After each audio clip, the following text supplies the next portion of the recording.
Lions, I'm Luke. And I'm Cole, and it's Friday, October 31st, and here are your daily announcements. National Honor Society inductions for new members will be Friday, November 7th. Inductees received a permission form during tapping to excuse their absence. Please return these completed forms to Ms. Granados before Thursday, November 6th.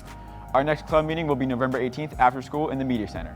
New members who have paid their dues by then will be able to pick up their shirt at the meeting. Mu Alpha Theta members who are signed up for the AMC 12 competition, there will be a practice session in Ms. Rawlings' room after school on Monday, November 3rd. Competition will be held on Wednesday, November 5th, right after school, again in Ms. Rawlings' classroom. And now, on to our segments. First, we have our Teacher Spotlight with Mr. Hill. Hey Lions! For this week's Teacher Spotlight, we're going to be looking at one of our amazing math teachers, Mr. Hill. My favorite unit in Algebra 2 is actually what we're doing right now is polynomials. I like the applications of polynomials and showing students how it applies to the real world applications. I've been teaching for the past, this is my 9th year at Oviedo High School. Prior to that, I was in the Air Force for 27 years, and I retired as Lieutenant Colonel from the Air Force. So I was an air battle manager. You can think of it as like air traffic controllers of the sky. We control fighters, tankers, bombers. We were command and control. I flew on the E-3 AWACS. It is a command and control platform that has long-range surveillance and ability to detect enemy aircraft very far away. There's a lot of math involved with that, a lot of logic, but we used algebra for the variables of timing, intercepts, physics, basically vectoring, symbology there.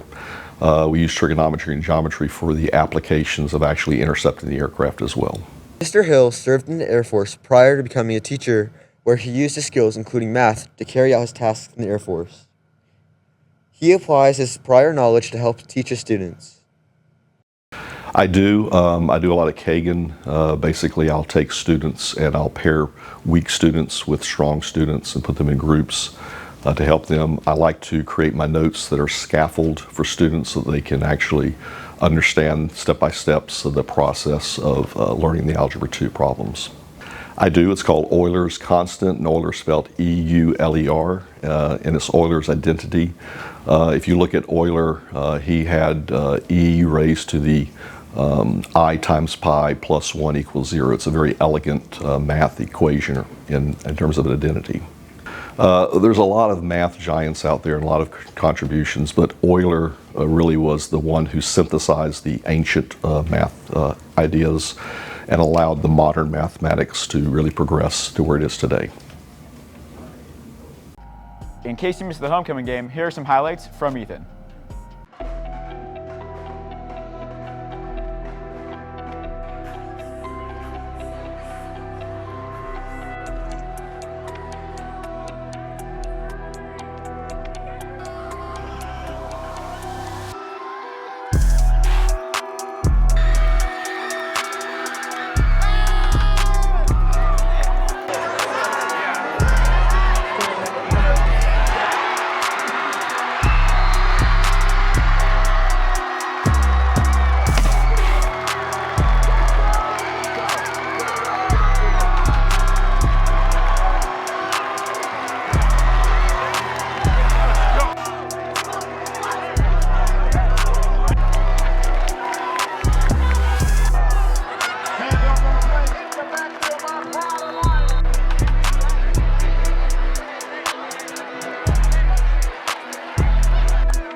Yeah, come back.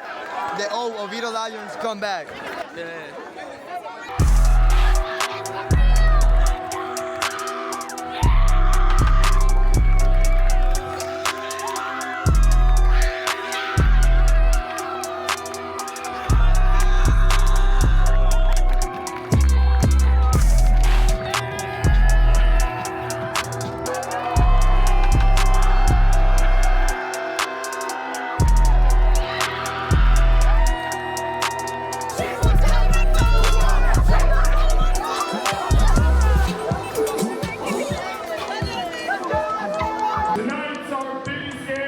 entire season.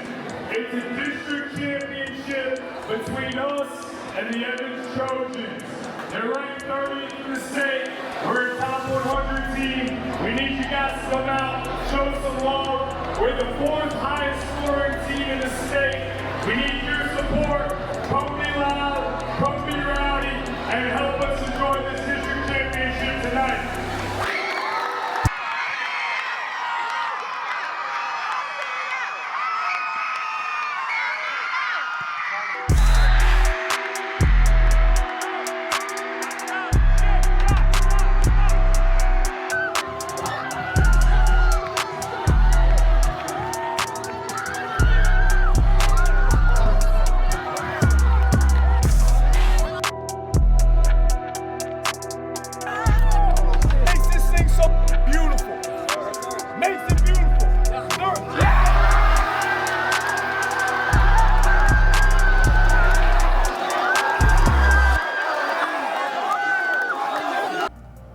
Thanks, Ethan.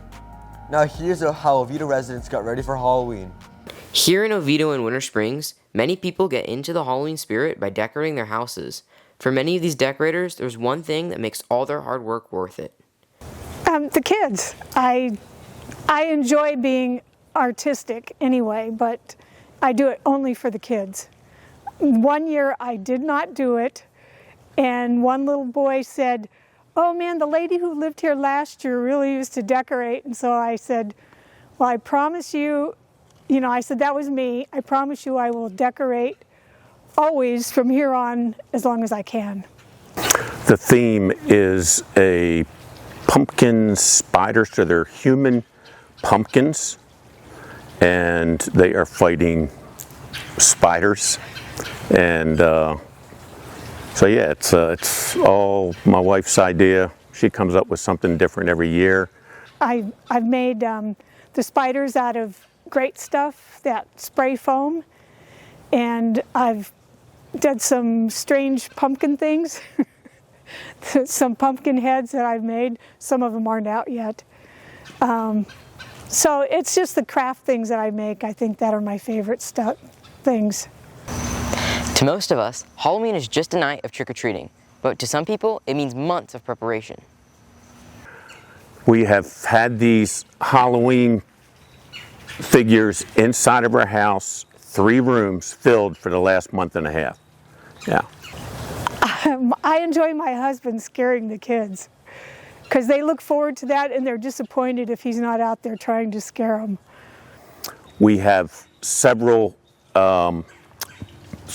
dummy bodies that we dress up and we put a mask or something on them, and I am part of that, and hopefully the kids don't know which one the human is and which one's the dummies, so that's pretty fun to scare them when they, so I'll be right past the little entrance there somewhere, and yeah, hopefully I'll be able to scare you.